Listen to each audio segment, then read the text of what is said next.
Hello, everyone. Welcome back to your daily English podcast. I am your host, Lisa. Today, we have a very important, very motivational topic. It is about growth. We all want to grow, right? We want to learn new English words, speak more clearly, and feel more confident.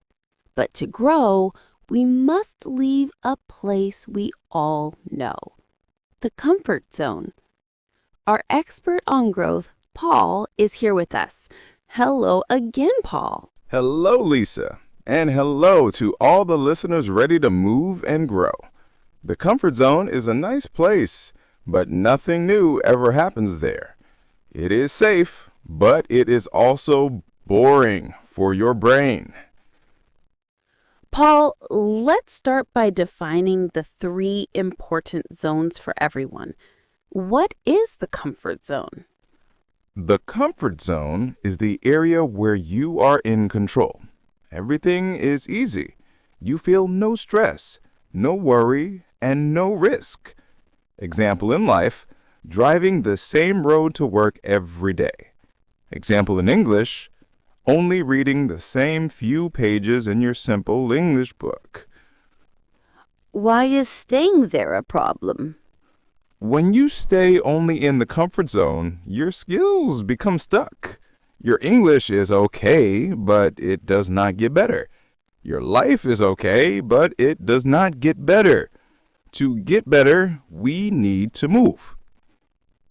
So, where do we want to go? We want to go to the growth zone. The growth zone is where you try new things, you learn fast, and you see progress. This is the area where all the exciting change happens. Okay, the comfort zone is bad for growth, and the growth zone is good. But Paul, there is a difficult space in the middle, right? Yes, it is the big obstacle. It is the fear zone.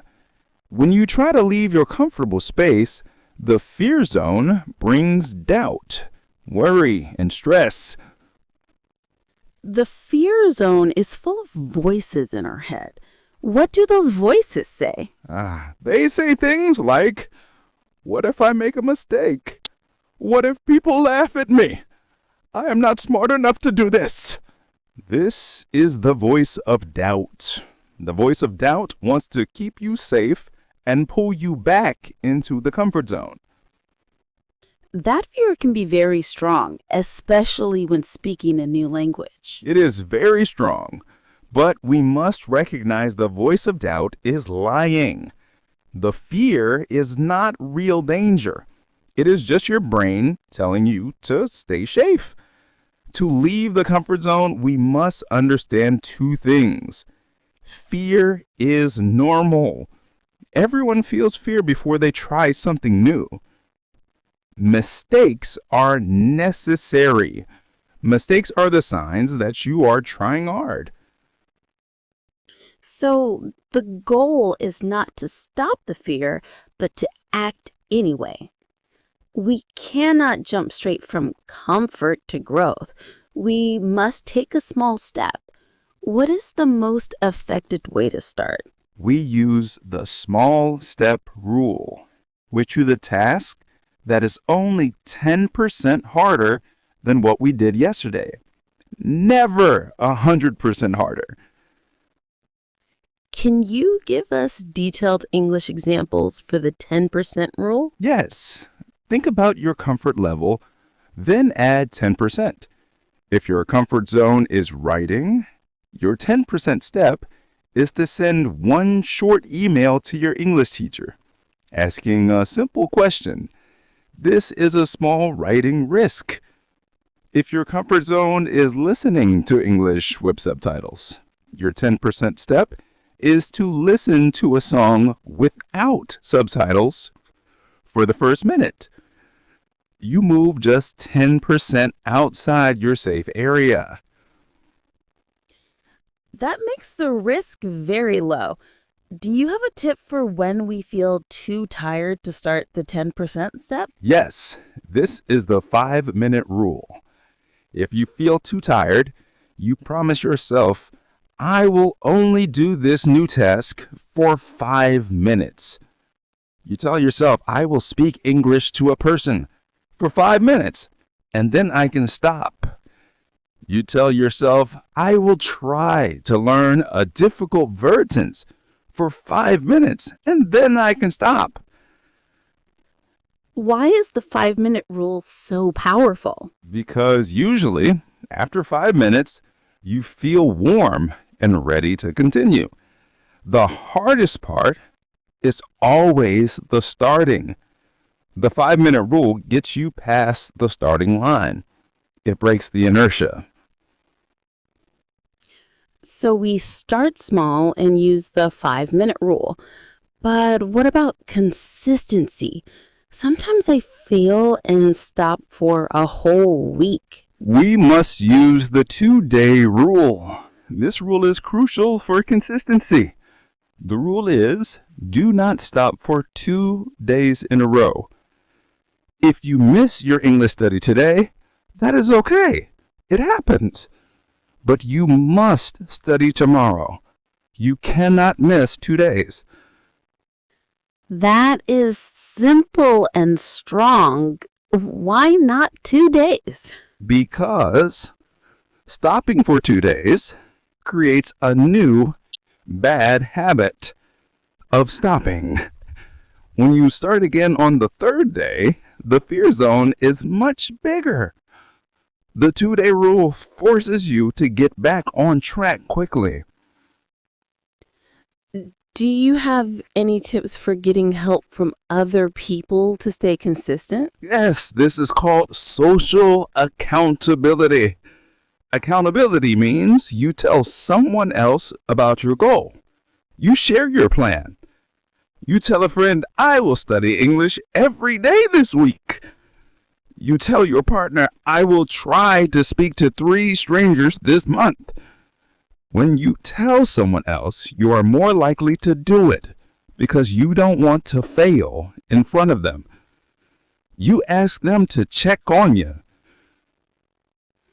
So we use the people around us to help fight the voice of doubt. That's very clever. Paul, let's talk about the final mindset shifts. We agree that mistakes are lessons. How do we keep that idea strong? We must reframe failure. Reframe means to look at something in a new way. When you make a mistake, you must change your thought process.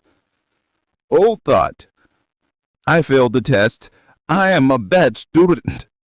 New thought, reframe, I failed this test. I learned what I do not know. Now I know what to study next. Failure is just information. We use the information to grow. And finally, we must celebrate. How does celebrating the small steps help us leave the comfort zone? Celebrating the small step is the reward system. Your brain loves rewards. New action, risk. You finally asked for directions in English. Reward, small celebration. You immediately give yourself a special cup of tea, or you watch a short funny video. The reward signals to your brain. This action felt a little scary, but the result is good and happy. Let's do this action again. This makes your comfort zone grow bigger permanently. So every time we take a small risk and celebrate it, the comfort zone expands to include that new skill. We are building a bigger, stronger comfort zone. Paul, thank you so much. This was an amazing guide on how to master the growth zone. Let's summarize the key rules one last time. Goal, move from comfort, safe, to growth, progress. obstacle, walk through the fear zone and ignore the voice of doubt. Rule 1, starting. Use the 10% rule, small risk, and the 5-minute rule, just start. Rule 2, consistency. Use the 2-day rule, don't miss 2 days, and social accountability. Tell a friend your goal. And rule 3, mindset. Reframe mistakes as information and celebrate every small win. It was great talking about this, Lisa. Please remember, growth is a slow process, but it is worth it. Start today. Absolutely. Your homework this week is to use the 2-day rule. Choose one small English goal and promise yourself you will not miss it for 2 days in a row. You can do it. Thank you for listening to Your Daily English podcast. We hope you feel brave and ready to start growing today. Keep studying English and keep growing. Bye-bye.